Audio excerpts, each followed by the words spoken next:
அனைவருக்கும் நமஸ்காரம். நாம் இன்னைக்கு பார்க்க இருக்கிறது சித்த வித்தியார்த்திகளின் நடவடிக்கை கிரமங்கள். சட்டம் 29.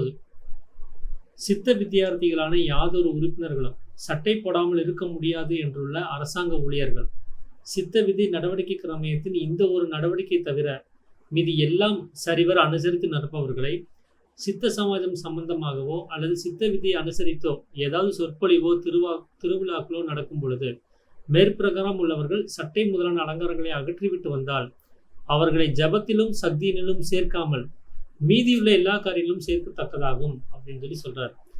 அதாவது சித்த வித்தியார்த்திகள் அப்படின்னு சொல்லி வரும்போது நம்ம முன்னமே சொன்னது என்னன்னா 30 சட்டத்திட்டத்தையும் தீவிரமா ஃபாலோ பண்றவங்க, அதை முழுவதும் ஃபாலோ பண்றவங்க தான் சித்த வித்தியார்த்திகள் அப்படின்னு சொல்லியிருந்தோம்.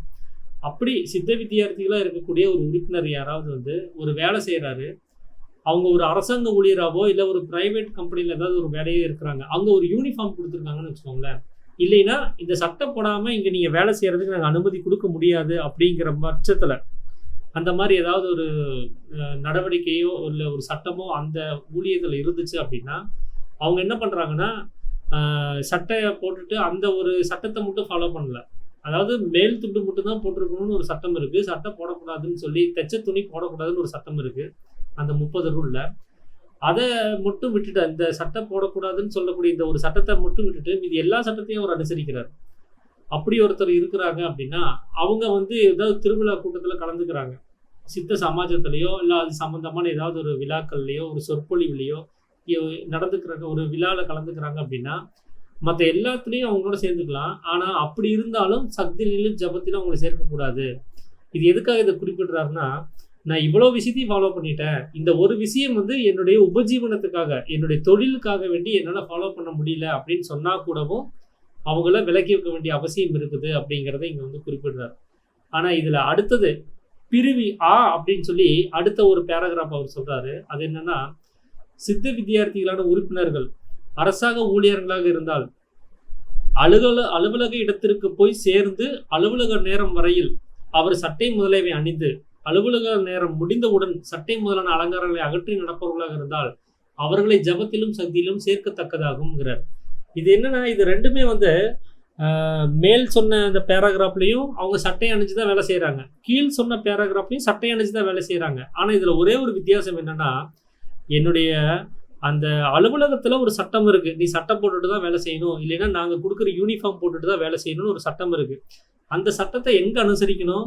அந்த கம்பெனிக்குள்ளே போனதுக்கு அப்புறம் தான். அது வரைக்கும் நமக்கும் அந்த கம்பெனியினுடைய சட்டத்துக்கும் சம்மந்தம் இல்லை இல்லையா? அப்போ நம்ம வீட்டில இருந்து போகும்போது சட்டை இல்லாமல் மேல் துண்டோட போயிட்டு அங்கே போய் கழட்டி வச்சுட்டு அங்கே அவங்க கொடுக்குற யூனிஃபார்மையோ இல்லை வேற ஏதாவது ஒரு சட்டையோ நம்ம அணிஞ்சு ஒரு வேலையை மட்டும் செஞ்சுட்டு திரும்பி வேலையை விட்டு வெளியில் வரும்போது அந்த சட்டையை கழட்டி வச்சுட்டு அந்த மேல் துண்டை எடுத்து போட்டுட்டு திரும்ப வீட்டுக்கு வர்றதா இருந்தால் அவங்கள சக்தியிலும் ஜபத்திலும் கலந்துக்கலாம் அப்படின்னு சொல்லி அவர் ஒரு சட்டம் சொல்றாரு. என்ன காரணம் அப்படின்னா, ஏனென்றால் அவர்கள் அசத்தையையும் அதாவது கொள்கையையும் நிறைவேற்ற வேண்டும் என்னும் உத்தேசத்தோடு நடக்கிறவர்களாதலால் அவர்களை ஜபத்திலும் சக்தியிலும் சேர்க்கத்தக்கதாகும் அப்படிங்கிறார். அவங்களுக்கும் அந்த கொள்கை தான் ரொம்ப முக்கியமா இருக்குது. இந்த ஒரு கண்டிஷன்ங்கிறது இந்த ஒரு கம்பெனியில மட்டும்தானே, இந்த ஒரு கம்பெனியில உனக்காக வேண்டி நான் இருந்துக்கிறேன், ஆனால் நான் வெளியில போயிட்டேன் அப்படின்னா எனக்கும் இந்த கம்பெனியோட சட்டத்துக்கும் சம்மந்தம் இல்லைன்னா நான் இப்படிதான் இருப்பேன் அப்படிங்கிற ஒரு கொள்கையில அவங்க ரொம்பவும் கடினமா இருக்கிறதுனால அவங்கள சேர்த்துக்கலாம் அப்படிங்கிறத சொல்றாரு. அதல்லாமல் அரசாங்கத்திலிருந்து இஷ்டத்துக்கு அனுசரித்து அதாவது விருப்பப்படி உடைகள் அணிந்து வரலாம் என்ற உத்தரவு உண்டாகும் வரை இந்த நியமனம் பாத்திரப்பட்டது இருக்கு. அப்போ அவங்க எந்த கண்டிஷனும் போடலை அப்படிங்கிறப்போ நீங்க கண்டிப்பா வேலை செய்யும் போது கூட மேல் துண்டோட தான் வேலை செய்யணும்னு சொல்றாரு. ஒருவேளை அங்கே கண்டிஷன் இருந்தால் அந்த கண்டிஷன் இருக்கிற காலம் வரைக்கும் மட்டும் நீங்கள் சட்டையை அனுபவிக்கிறதுக்கு சட்டையை நம்ம போட்டுக்கிறதுக்கோ இல்லை அவங்க கொடுக்குற யூனிஃபார்மை மாட்டிக்கிறதுக்கோ ஒரு உரிமை இருக்குது, அதுக்கு மட்டும் ஒரு விலக்கு இருக்குங்கிறத சாமி சொல்கிறார்.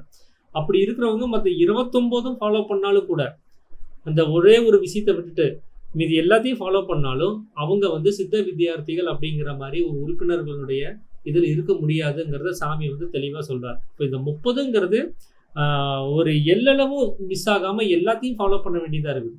அப்படி இருந்தால் அவங்களால எல்லாத்துலேயும் கலந்துக்க முடியும், ஜபத்துலேயும் சக்தியிலையும் அவங்களை கண்டிப்பாக சேர்த்திக்கலாம்னு சொல்லி சொல்கிறாரு. ஏன் இதில் இவ்வளோ கண்டிஷன் வைக்கணும் அப்படின்னா, அந்த ஈகோ வந்து உடைக்கிறதுக்கு தாங்க, வேற ஒண்ணுமே கிடையாது. அந்த ஈகோ ஒண்ணும் இல்லாம பண்றதுக்கு தான். நீங்க யோசிச்சு பாருங்க, நீங்க குடியிருக்கிற ஒரு வீட்ல, அந்த தெருவுல உங்கனால வெறும் மேல் துண்ட போட்டுட்டு சட்டை இல்லாம வெறும் மேல் துண்ட போட்டு நடக்கிறதுக்கு நம்ம மனசு ஒப்புதல் குடுக்குமா? நம்ம குடும்பத்துல ஒரு பெரிய ஒரு ஃபங்ஷன் நடக்குது, ஒரு கல்யாணம் நடக்குது. அங்க ஒரு மேல் துண்ட மட்டும் போட்டுட்டு போய் நம்ம போய் அங்க நம்மளால நிக்கிறதுக்கு நம்ம மனம் இடம் குடுக்குமா? கொஞ்சம் யோசிச்சு பாருங்க. அந்த ஒரு வேலைய நீங்க செய்யறது துணிஞ்சீங்கனாலே அகங்காரம் வெளிப்பட்டுரும். அவன் என்ன நினைப்பான்? இவன் என்ன சொல்லுவான்? அவங்க கிண்டல் பண்ணுவாங்களே! அப்படிங்கிற எல்லா விஷயமும் வந்து நிக்கும். அப்ப அந்த ஈகோங்கிறது எந்த அளவுக்கு வந்து நம்மள வந்து ஒரு நல்ல விஷயமா இருந்தாலும் கூட, அத ஃபாலோ பண்ண விடாம தடுக்குதுங்கிறத நம்ம சிந்திச்சு பார்க்கணும். இதெல்லாம் இந்த சட்டம் எல்லாமே வந்து அந்த ஈகோவ கிளாஸ் பண்றதுக்காக தான். அது ஒண்ணுமில்லாம பண்றதுக்காக மட்டுமே தான் அந்த ஒரு விஷயத்த வந்து அவரு கொண்டு வந்திருக்கிறாரு. இந்த சட்டத்த ஃபாலோ பண்ணும்போதே ஈகோ சுத்தமா காணாம போயிருது. அது இல்லைன்னா தான் அது மனசு உள்ளுக்குள்ளார போய் ஜெபம் பண்ணவே போகுது. இந்த மனசனுடைய வேலை என்ன தெரியுங்களா? உள்ளுக்குள்ளார போச்சுன்னா ஜீவன புடிச்சுக்கும். ஜீவனோட தான் சேர்ந்திருக்கும். வெளியில வந்துருச்சுன்னா அகங்காரத்த கூட சேர்ந்திருக்கும். அதனால இருக்க முடியாது. யாரோ ஒருத்தரோட அத ஒட்டிக்கிட்டு தான் அதனால இருக்க முடியும். அது வெளியில வந்துருச்சுனாலே அதுக்கு அகங்காரம் தான் பெருசா தெரியும். ஜீவன கண்டுக்கவே கண்டுக்காது. நமக்கெல்லாம் ஜீவன பத்தின சிந்தனையும், அந்த சிநேகமும் இல்லாம போனதுக்கு காரணம் இந்த மனம் அகங்காரத்தோட சேர்ந்து இருக்கிறதுனால தான். அது அகங்காரத்தோட சேர்ந்துருச்சுன்னா ஜீவன மறந்துரும். இது ஜீவன் கூட நீ அது சேர்ந்துருச்சுன்னு வச்சுக்கோங்களேன், வெளி விஷயங்கள மறந்துருது. இப்ப இந்த உலகம் தான் அகங்காரம். இந்த ஜடமும், இந்த உலகமும் நான்கிற நிலைமை தான் அகங்காரமா இருக்கு. இது மொத்தத்தையும் அது காணாம பண்ணிருது. அது இல்லாம பண்ணிருது. தூங்கும்போது பாருங்க, எந்த ஞாபகமும் இல்ல. அது ஃபுல்லா ஜீவனோட சேர்ந்திருக்கு. பகல்ல பாருங்க, அது ஜீவன பத்தின சிந்தனையே இல்ல. அது முழுக்க முழுக்க வெளி உலகத்திலேயே அவ்வளவு தூரம் இருக்குது. அப்ப அது எதோட சேருதோ அதுவாவே அது வந்து மாறி அது கூடயே பந்தப்பட்டுருது. அப்ப இந்த அகங்காரம்னு ஒண்ணு இருந்தா தான் அது அகங்காரத்தோட சேரும். அந்த அகங்காரத்த இல்லாம பண்றது தான் இந்த சட்டத்திட்டத்தினுடைய நோக்கம். அது இல்லாம பண்ணிடுச்சுன்னா, மனசுக்கு புடிக்கிறதுக்கு வெளியில வந்தா ஆள் கிடையாது. அது நேரா உள்ள போக ஆரம்பிச்சுரும். இங்க ஒரு ஆள் இருக்கிறனால தான் இத புடிச்சுக்கிட்டு இந்த சிற்றின்பத்திலயும், இந்த பந்தங்கள்லயும் ஈடுபட்டுட்டு, அது தன்னைத்தான் அறியாம அது வந்து நசிஞ்சு போயிட்டு இருக்குது. இப்படி இங்க ஒரு ஆளே இல்லைன்னு வச்சுக்கோங்களேன், அகங்காரம்ங்கிற அந்த ஈகோங்கிறது ஒரு விஷயமே இல்லைன்னா, அது நேரா உள்ளுக்குள்ள மட்டும் தான் இருக்கும். ஏன்னா வெளியில வர்றதுக்கே அதுக்கு பிடிக்காது. வெளியில போனா அது எம்ப்டியா இருக்கணும். அதுக்கு யாரோ ஒருத்தர் வேணும். அதுக்கு துணைக்கு. அதனால அது நேரா உள்ளுக்குள்ளார போய் ஜீவனோட மட்டுமே இருக்கும். அந்த ஒரு விஷயத்துக்காக தான் அவர் இவ்வளவு ஸ்ட்ராங்கா இத வந்து ஃபாலோ பண்ண சொல்லி சொல்றது. ஸோ இதுதான் வந்து இன்னைக்கு உங்களோட நான் பகிர்ந்துக்கணும் அப்படின்னு சொல்லி நான் நினைச்ச விஷயம். சட்டைங்கிற ஒரு விஷயம் இல்லைனாலும் கூட, நீங்க வந்து அந்த ஒரு சட்டத்த தவிர்த்து மீதி எல்லாத்தையும் ஃபாலோ பண்ணாலும் கூட, உங்களால சக்தியிலயும், அந்த ஜெபத்திலயும், சித்த வித்தியார்த்திகளுடைய அந்த ஆலயக்காரர்கள்னு சொல்லக்கூடிய அவங்களுடைய இதுல நம்ம வந்து கலந்துக்க முடியாது. மத்த சித்த வித்தை பெற்றவர்கள் அவங்களோட சேர்ந்து நம்ம ஜெபம் பண்றதுலயோ, அவங்களோட சக்தினி சேர்றதுலயோ எந்த பிரச்சனையும் கிடையாது. சித்த வித்தியார்த்திகளோட உறுப்பினரா நம்ம இருக்க முடியாது அப்படிங்கிறத சாமி வந்து சொல்றாரு.